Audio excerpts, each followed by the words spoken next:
La métamorphose.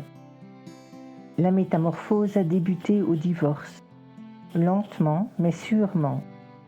La première véritable libération a été la rencontre avec Charles, mon petit prince, qui est le premier personnage de mon livre Des clics et des claques, dont j'ai mis le lien dans la description. Je me suis sentie revivre. Quelle rencontre salutaire! Comment a-t-il trouvé les mots?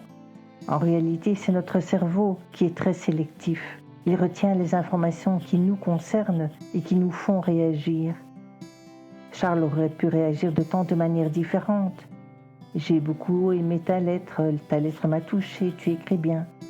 Non, sa réaction a été « tu devrais te lancer dans la littérature ». Ces mots ont réellement joué un rôle de déclencheur. Expérience salutaire donc, et pourtant unidirectionnelle.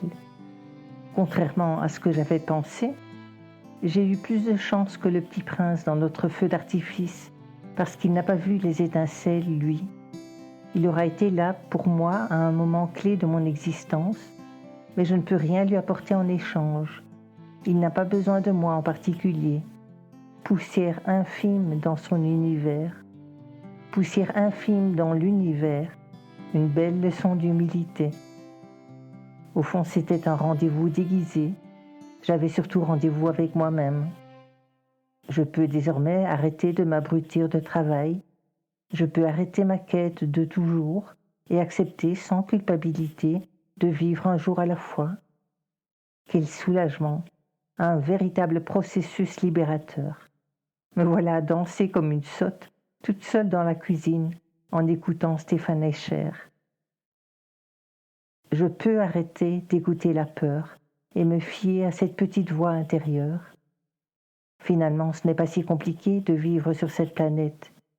Reviens, Mishka. Je peux arrêter de craindre le regard des autres. C'est encore moi qui porte le regard le plus sévère sur moi-même. Car bien sûr, j'ai honte. Je suis là, tellement empêtrée dans mon mal-être, que j'en oublie de voir qu'il y a tant de personnes qui souffrent sur cette planète et qui n'en croquent pas moins la vie à pleines dents. Honte d'être une femme enfant, comme si une partie de moi n'avait jamais pu grandir. Cela paraît tellement évident pour les autres de fonctionner dans cette société, d'interagir avec ses congénères. Ça veut dire quoi, génère? Oh, le cerveau, là t'exagères. Je peux arrêter de me poser la question de savoir comment maîtriser les intuitions pour ensuite les provoquer à la demande. Ce serait certes bien utile, mais je peux ranger ma panoplie d'apprentie sorcière. Je la connais, la réponse à cette question. La sérénité. Peu importe le moyen de l'atteindre. Relaxation, méditation, détente, sport. Plus je suis sereine, plus je suis réceptive aux ondes positives ou négatives. J'ai toutes les clés en main. J'ai toutes les clés en moi.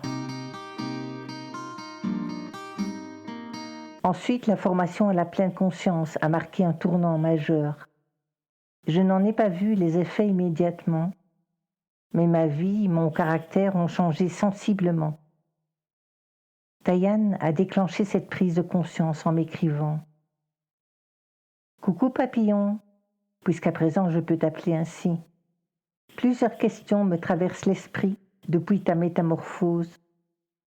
En connais-tu l'origine? As-tu l'impression qu'elle est liée à ta maladie, à ta cessation de travail? Autrement dit, était-ce le travail qui était source de stress? Et si oui, comment? Parce qu'il était trop présent, trop prenant? Ou parce qu'il ne te laissait pas suffisamment de temps? As-tu dominé ton ego? Le perçois-tu nettement? Et si oui, parviens-tu à maintenir cette perception en permanence? Curieusement, j'ai toujours su que tu étais un papillon. Et à présent que tu l'es, je m'interroge sur le processus de transformation. C'est un peu comme si j'avais la conviction de ce qui allait arriver, mais que je n'avais pas les images finales du processus accompli. Je te pose ces questions parce que j'ai depuis plus d'1 an des maux de tête à répétition. Longtemps, j'ai pensé que je captais le stress d'une personne tierce. Mais même si c'est une possibilité, je crois que je génère aussi ces douleurs par mon propre stress. Je viens de découvrir que j'ai des pensées qui me taraudent sans même que je m'en aperçoive.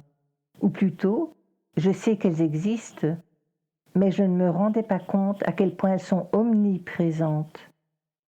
Je sais, je sens que je suis capable de m'en débarrasser sans médecin, sans médicaments. Je sais aussi que mon stress est essentiellement lié à mon travail ou à ma façon de l'envisager. Je fais donc des liens, mène des réflexions entre stress et travail. Peut-être pourras-tu me faire avancer dans mon questionnement? Je prends le temps de la réflexion avant de lui répondre.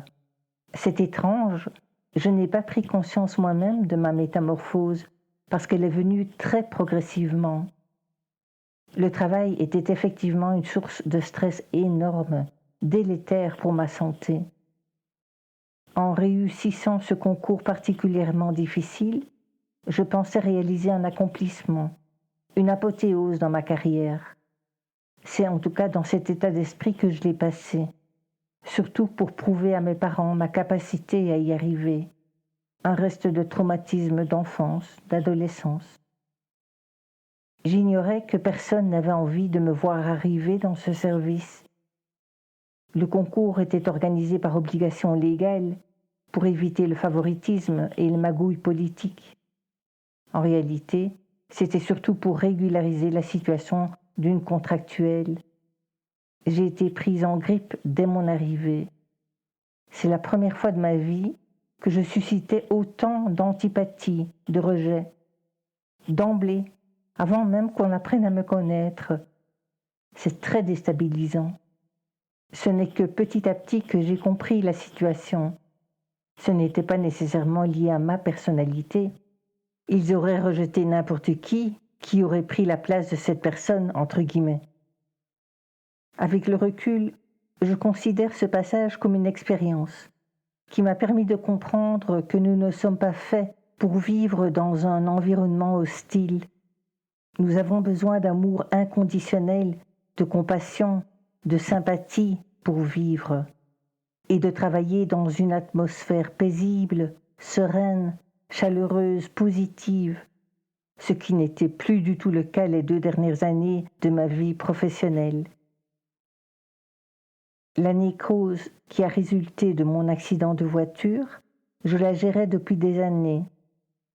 Puis je suis tombée malade, une maladie que les spécialistes ont mis 3 ans à diagnostiquer, neuropathie des fines fibres, dont le stress et le rejet de mes collègues ont peut-être aggravé les symptômes. Je suis persuadée que c'est entre autres la maladie qui m'a transformée, par la nécessité de l'acceptation et par la notion de responsabilité qui a été décisive dans mon déclic. Je suis toujours responsable de la façon dont je réagis à l'événement, quel qu'il soit. J'ai tenté d'arrêter mon traitement médicamenteux, pensant comme toi que je pouvais me débarrasser de la maladie sans médecin, sans remède. Tu n'imagines pas à quel point certains discours peuvent être perçus comme culpabilisants.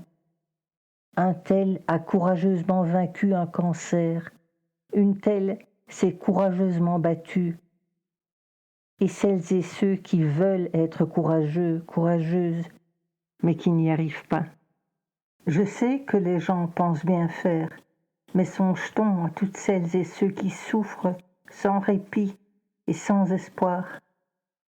On ne peut pas tout guérir par la volonté, la pensée positive, etc. Je l'ai cru aussi, arrêtant mon traitement, puis souffrant 2, 3 fois plus à cause des conséquences.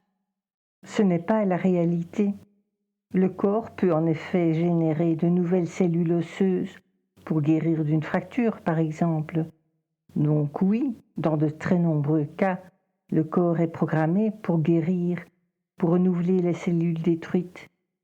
Mais une personne amputée d'une main ne se créera jamais une nouvelle main, aussi fort puisse-t-elle le vouloir, le souhaiter, prier pour l'obtenir.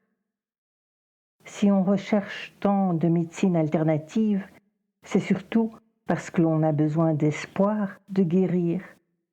Or, dans mon cas, je sais qu'il n'y a pas de guérison possible, mais je refusais d'y croire parce que je ne pouvais pas l'accepter. La guérison viendra ailleurs, dans l'esprit, par l'acceptation. Avoir le courage de changer les choses que l'on peut changer, la sérénité d'accepter celles qu'on ne peut pas changer, et la sagesse de connaître la différence, disait déjà à peu de choses près Marc Aurèle au 1er siècle. Je pense à tes maux de tête. Certains des miens sont déclenchés par l'estomac. Et si tu avais une gastrite depuis de longs mois, il existe probablement un traitement. Certains symptômes peuvent être totalement guéris. D'autres peuvent aussi s'aggraver s'ils ne sont pas soignés. Alors je me demande si ce n'est pas l'inconscient, par les fardeaux du passé, qui nous amène à maltraiter notre corps quand on refuse d'accepter l'aide médicale, les médicaments. Nous sommes entourés de personnes qui consacrent leur vie entière à un domaine et acquièrent une quantité incroyable de connaissances, notamment dans le domaine de la médecine.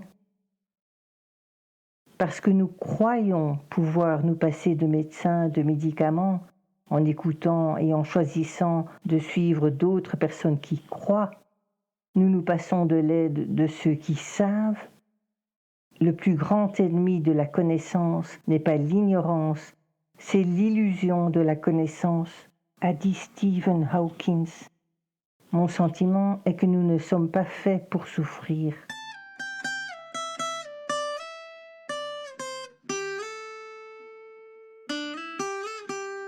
Ma transformation est aussi due à mes séances de méditation audio-guidées, nombreuses et variées. À force de les écouter, les paroles se sont gravées dans mon inconscient. J'ai aussi regardé des vidéos et lu de nombreux livres consacrés au développement personnel, à la spiritualité. Ensuite, j'ai établi des liens entre les divers enseignements. Je suppose qu'inconsciemment, j'ai compris des concepts clés à force. La vérité, la confiance, le lâcher-prise. Et pour conclure, l'ego, non, je ne l'ai pas dompté. Je l'ai dissocié de qui je suis. Pour y parvenir, j'ai écouté Issa Padovani, qui préfère le terme enfant-moi. En réalité, je n'ai pas changé. J'ai encore toujours mes sautes d'humeur, mes mouvements de colère, d'irritation, de doute, mes découragements, comme mes moments de joie, de rire. Je suis toujours quasi aussi crédule qu'avant. Ainsi, 2 ans après mon éveil, alors que je viens de poster un extrait de Pierre Rabhi sur Facebook, La beauté sauvera le monde, je clique sur une invitation à découvrir la signification de mon prénom. La beauté. La beauté signifie la gaieté. Tu es pleine de joie de vivre. Tu as le sens de l'humour et tu ne te laisses jamais abattre. Pour toi, les obstacles sont autant de tremplins pour mieux avancer. Tu aimes faire des compliments et répandre la joie. En plein dans le mille, j'ai pensé. En plein dans le panneau, oui. Je crois que l'univers m'envoie des messages que j'ai besoin d'entendre, alors que cette application qui permet de choisir au hasard une signification scanne en réalité le profil de la personne. Dans ce cas-ci, c'est le mot beauté qui a déterminé le hasard. Il m'arrive aussi de me sentir frustrée de constater que, si les années passent, elles ne m'apportent pas pour autant la sagesse que j'espérais, ni la sérénité. Le deuil de ma maman qui nous a quittés, me laissant insatisfaite face à mes questions existentielles. Et je me juge encore toujours. Je porte des jugements sur les autres. Je blesse ceux et celles qui m'entourent, mais je le vois, J'en prends conscience et j'essaye de rectifier. Et je me dis, je ferai mieux la prochaine fois. One act of random kindness at a time. Un acte de bonté aléatoire à la fois. Bisous, petite fée. À quoi Taïane me répond. Coucou papillon, merci d'avoir pris la peine de me répondre aussi longuement. On est parfois bien plus loin dans sa tête que dans ses actes. Mais ce n'est pas bien grave. Il suffit de faire un ajustement. Car comme tu l'énonces, l'important est dans la conscience de ce qui est. Accepter ce qui est sans jugement et avec autant de bonté et bienveillance pour soi que pour les autres. Comme tu l'écris, tous les livres, tous les enseignants disent la même chose, lâcher prise, avoir confiance, cultiver l'amour, c'est ça la clé. À chacun de trouver le chemin, son chemin pour y parvenir. Et tu as trouvé le tien, c'est indéniable. Ce dont je prends conscience, c'est que dès l'instant où tu décides de t'améliorer, de comprendre, de te mettre en chemin, si tu le fais avec sincérité, détermination, tu reçois de l'aide. Je ne sais comment l'exprimer, mais tu es soutenu. Pour la maladie, comme toi, je pense qu'il ne faut pas se couper de la médecine. Mais je pense sincèrement aussi que nous avons une part à faire. Il me semble que la plupart des personnes vont chez le médecin comme elles iraient chez le garagiste. On fait confiance aux spécialistes, on se contente de suivre ses recommandations jusqu'à ce que cela aille mieux. À mon sens, il faut être actif. Pour toi, ce fut par la méditation. Tu me dis ne pas avoir changé. Je pense que si. Tu es consciente des choses. Tu es l'observatrice. Peu importe si tu n'es pas toujours en conscience dans ton corps au moment présent. Tu finis par le réintégrer et tu as conscience de ce que tu as fait. Et chose merveilleuse, tu te dis que tu feras mieux la prochaine fois. La bienveillance vis-à-vis de toi, de tes travers, c'est un grand pas pour toi. Toi qui as tant de mal à t'aimer et à t'accepter. Assurément, tu es un papillon. Voilà qui clôture la partie avant l'illumination. On va pouvoir passer à l'après, qui sera probablement beaucoup plus intéressante pour beaucoup d'entre vous. Mais c'était le cerveau. Toujours faire les choses dans l'ordre.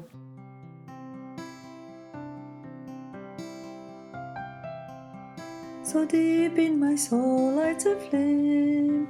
It's called hope and no one can blow it out. This light I will share with you all. It's my love that can make you do the same.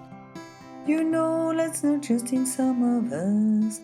You too have a flame in you. 'Cause light's in everybody.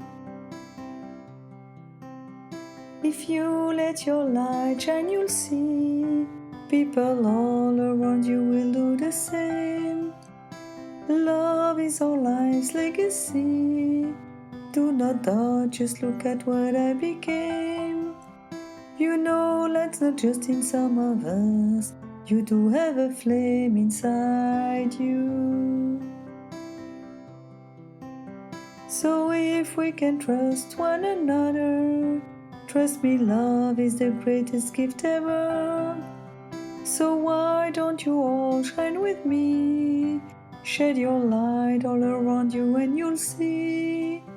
You know light's not just in some of us, 'cause light is in everybody. You too have a flame inside you, 'cause love is for everybody. So deep in my young soul lights a flame. It's called hope and nothing. No one can blow it out. And if you can trust me, you'll see love is a gift. You'll see light is a gift.